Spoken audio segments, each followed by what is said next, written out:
আসসালামু আলাইকুম এভরিওয়ান, আশা করি আপনারা সবাই অনেক ভালো আছেন। আজকে একটা স্পাইডারম্যান থিমের কেক ডেকোরেশন করব।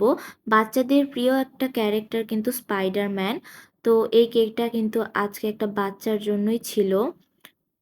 যেহেতু এটা একটা হাফ পাউন্ডের কেক ছিল, তাই এটাকে আমি 5 ইঞ্চি মোল্ডে বেক করে নিয়েছি।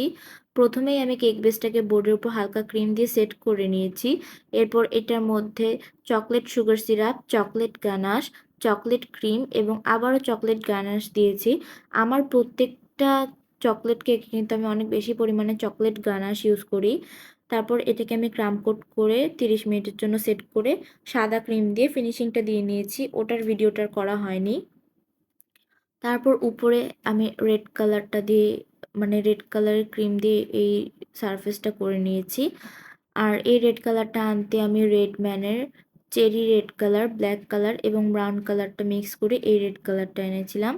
তারপর ডিজাইন অনুযায়ী আমি এখানে একটা পিন দিয়ে আগে হালকা করে মার্ক করে নিয়েছি, এতে করে আমার কাজটা করতে অনেক সুবিধা হয়েছে।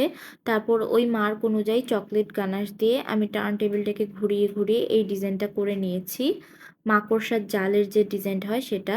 তারপর চোখটাতে আমি সাদা ক্রিম দিয়ে 1M নজেল দিয়ে এই ডিজাইনটা করে নিয়েছি। আম, আর এই সাইডেও আমি একটু আর কি ওইভাবেই ডিজাইনটা করে নিচ্ছি রেড কালার ক্রিম দিয়ে। নিচে আমি একদম 0 সাইজের একটা নজেল ইউজ করব। নজেলের একটা সেট পাওয়া যায়, ওখানে থেকে একটা নজেল দিয়ে করেছিলাম এই ডিজাইনটা। তারপর উপরে আমি নোটটা লিখে নিব।